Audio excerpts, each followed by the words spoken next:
Buenas tardes, profe. Mi nombre es Alejandro y junto a mis compañeros Sergio y Simón vamos a hablarles sobre este artículo llamado Relaciones evolutivas y estructuración geográfica a pequeña escala en el género Gadopsis de la familia Persictidae para apoyar la gestión de la pesca y de la conservación. Este estudio se enfoca en el género Gadopsis, un grupo de peces de agua dulce del sureste de Australia que incluye dos especies reconocidas, Gadopsis bispinosa o blackfish de dos espinas y Gadopsis marmorata o rear blackfish. Estos peces son de interés para la conservación debido a su crecimiento lento, a su baja fecundidad y a que sus hábitats son muy limitados. Y además están amenazados por la pérdida de su hábitat y de especies invasoras. A través de un análisis genético más avanzado, basado en polimorfismos de un solo nucleótido, este estudio propone una nueva hipótesis sobre las relaciones evolutivas y los límites entre estas especies dentro del género, corrigiendo las limitaciones de las investigaciones previas. Y además, a lo largo de los años, los estudios filogenéticos han indicado que hasta 7 especies posibles hay dentro de este género Gadopsis. Ahora vamos a hablar un poco de los métodos. Para el muestreo taxonómico, pues se recogieron muestras de diferentes ubicaciones, como podemos ver en el mapa a la izquierda. Esto incluyó tanto muestras anteriores como nuevas, lo cual permitió que el análisis tuviera una amplia distribución geográfica. Se analizaron en total 159 individuos de 79 ubicaciones de muestreo. Posteriormente se hizo un genotipado y filtrado de SNPs, lo cual permite identificar diferencias en el ADN de cada individuo a nivel de SNPs, es decir, variantes en un solo nucleótido, lo que proporcionará una visión detallada de la variación genética dentro y entre las especies. Y una vez teniendo pues estos datos, ya se hacía un filtrado que permitía un máximo de 20% de datos faltantes por individuo que se tuviera suficiente información de cada muestra.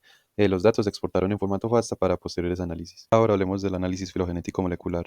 Se utilizó IQ-Tree para construir un árbol basado en el criterio de ML, que permite encontrar la disposición evolutiva más probable de las especies en función del ADN que presentan, y la robustez de las ramas se evaluó con 1000 réplicas de Bootstrap. Luego se usó Pau para modelar cómo las especies pueden haber divergido a lo largo del tiempo, considerando también eventos de divergencia incompleta, lo cual les permitió a los investigadores entender mejor las relaciones entre especies estrechamente relacionadas. Posteriormente usaron pues el método de redes filogenéticas en vez de un árbol, lo que permite representarnos no solo como las relaciones padre-hijo, sino también posibles eventos de hibridación y flujo génico, para así estimar qué tanto intercambio de genes puede haber ocurrido entre linajes diferentes. Luego se usó Splitstree, que representa la estructura genética dentro de los grupos principales de Gadopsis. Este software aplica el algoritmo Neighbornet que permite visualizar las relaciones complejas, incluidas las hibridaciones o similitudes genéticas dentro de un grupo de especies. Ahora vamos a hablar cómo identificaron la estructura genética de las poblaciones candidatas. Se hizo un análisis de componentes principales, el cual ayuda a identificar patrones en la variación genética y a agrupar individuos con patrones similares, notando así las divisiones genéticas entre estas dos subpoblaciones.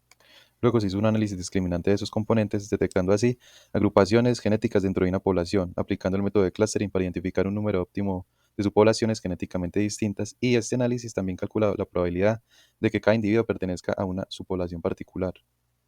Y el último método que está aquí mostrado, esta es una técnica estadística que también identifica agrupaciones genéticas, pero se enfoca en minimizar los errores en la asignación de individuos a grupos genéticos. Así se identifican cuántos grupos existen dentro de la población con un mínimo de entropía cruzada, que mide la precisión de la clasificación de los individuos. Ahora vamos a pasar a ver los resultados del artículo. La figura número 2 muestra una filogenia de máxima verosimilitud para 159 peces de Gadopsis, basada en 18.687 polimorfismos de un solo nucleótido. El soporte nodal se muestra como diamantes rellenos en color negro para valores bootstrap superiores, mayores o iguales al 95% y en gris oscuro para mayores o iguales al 85% y en gris claro para mayores o iguales al 75%. Esta figura proporciona un fuerte apoyo a la hipótesis de que Gadopsis incluye 7 especies candidatas, bien diferenciadas entre ellas, formando cada uno un grupo monofilético, es decir, sus individuos están agrupados sin mezclarse unas con otras y están separadas por ramas con altos valores de bootstrap.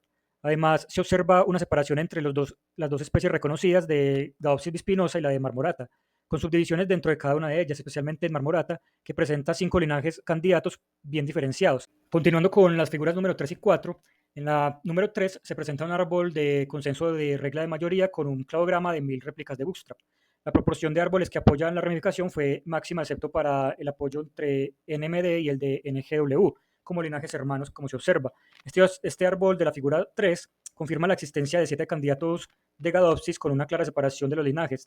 Dentro de Gadopsis bispinosa, los linajes B, G y BE están estrechamente relacionados, mientras que en Marmorata se divide en dos clados principalmente. El del norte, NMD y NGW, que esto tiene que ver en la cuenca en que se encuentran, y los del sur, SW, SBA y SV, con un máximo soporte de bootstrap, excepto por el apoyo mencionado anteriormente.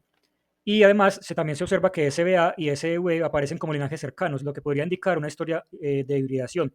Por otro lado, La figura número 4 es una red filogenética que revela eventos de hibridación y flujo génico entre los linajes de Gadopsis. Utilizando un método llamado PhyloNetworks, la red confirma una hibridación significativa entre los linajes SWV y SBA de Southern River Blackfish con un 49% de intercambio genético, lo que indica que estos linajes comparten una historia evolutiva conjunta. La figura número 5 presenta una red filogenética de los bispinosa, enfocándose en los linajes BG y BE. La red creada con el algoritmo NeighborNet nos muestra una clara diferenciación entre estos dos linajes, con BG restringido a las cuencas, a su cuenca, y con BE más ampliamente distribuido. Dentro de BE se observa una subdivisión genética significativa entre los individuos de la cuenca de Murrumbidgee y los de las otras áreas, sugiriendo una historia evolutiva distinta para cada uno de esos grupos. Además, se identifican reticulaciones menores, las líneas entre los clados indicando algunos eventos de flujo génico y hibridación entre las subpoblaciones de BE. Y al lado, en la figura número 6, presenta una red filogenética de Northern y de Southern River Blackfish de Marmorata, mostrando la relación entre las especies candidatas, y esta red generada nos revela una clara separación entre los grupos del norte y los del sur, lo que confirma su evolución independiente. Sin embargo, dentro del grupo de los del sur hay evidencias de hibridación, especialmente en el linaje SBA, que muestra contribuciones genéticas de SW y de CEV, lo que sugiere entonces una historia compartida. Y para la figura número 7, nos muestra dos redes filogenéticas separadas para los Northern en la parte A y para los Southern River Blackfish en la parte B, detallando la estructura genética interna y la historia del flujo génico o la hibridación de cada uno de estos grupos. En el norte, en la parte A, los linajes NMD y NGW están bien diferenciados, y dentro de NGW hay una subdivisión entre las cuencas, con las señales de hibridación entre algunas subpoblaciones. El linaje NMD muestra menos complejidad genética, sugiriendo menos diversidad interna. Y en la parte B, que son los del sur, los linajes SW, SBA y SEB muestran una historia de hibridación grande e intensa, con reticulaciones que indican un considerable intercambio genético. Por ejemplo, en SW hay dos grupos principales con algunas conexiones genéticas, y en SBA es un linaje más diverso con varios grupos geográficos así conectados. En resumen, los Southern River Blackfish tienen una historia de hibridación más compleja, mientras que los Northern River Blackfish están más estructurados y muestran un menos flujo génico entre sus poblaciones.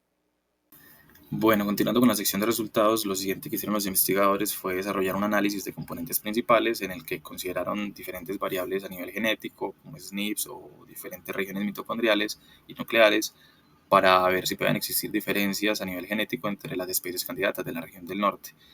Construyeron entonces estos componentes principales a partir de las variables genéticas, y pues lo que se ve inicialmente en este gráfico de codos es que hasta el componente principal 3 pues era realmente como explicativos en cuanto a la varianza genética que existían en este grupo, y lo que muestran la figura A y la B, que comparan diferentes componentes principales. En la A se comparan el 1 y el 2, en la B el 1 y el 3, es que efectivamente lo que parecen sugerir los resultados es que existen 6 subgrupos genéticos diferentes dentro de esta población del norte.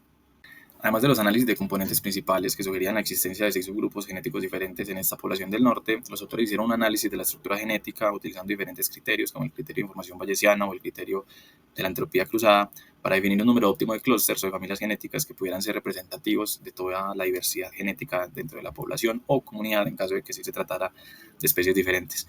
Lo que muestran estos análisis es que el número óptimo de clústeres, efectivamente, como sugerían los análisis de componentes principales, es 6 bajo ambos criterios, antes de que el modelo se sobreajuste o la entropía del mismo aumente.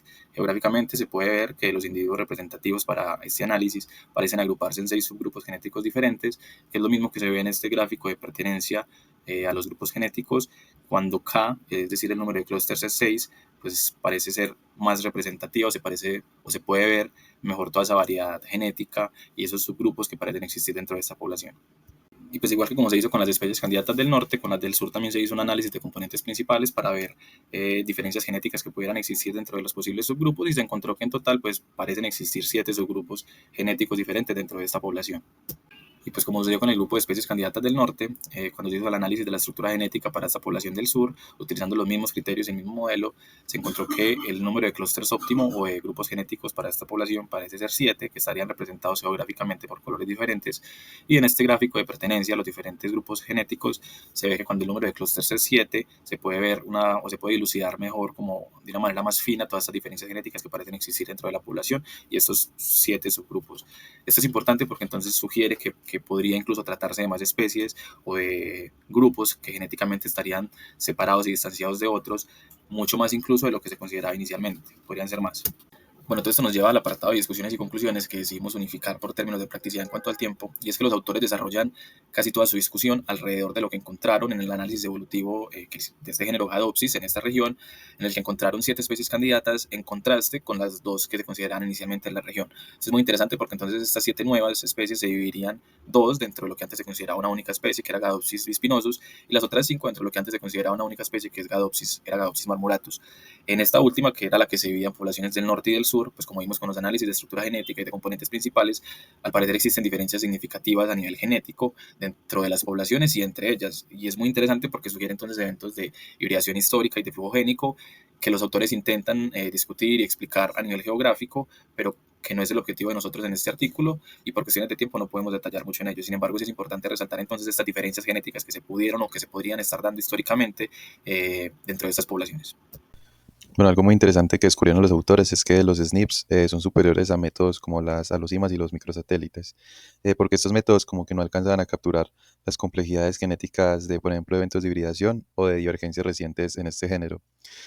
Pues esto a su vez proporciona herramientas pues críticas y muy valiosas para la conservación de estos peces, permitiendo un manejo más detallado y efectivo de sus poblaciones, porque van a poder delimitar mejor estas. Otra cosa a resaltar es que descubrieron pues que hay hibridación, especialmente en el linaje del Blackfish del estrecho de Bass. Esto destaca pues la necesidad de un enfoque cuidadoso en la taxonomía de este género, porque esto puede llevar pues como a errores y subraya pues la relevancia de entender estas interacciones históricas entre los linajes para la conservación efectiva, para la interpretación correcta de la evolución. Listo, esto sería toda la exposición. Muchas gracias por la atención y pues estas son las referencias.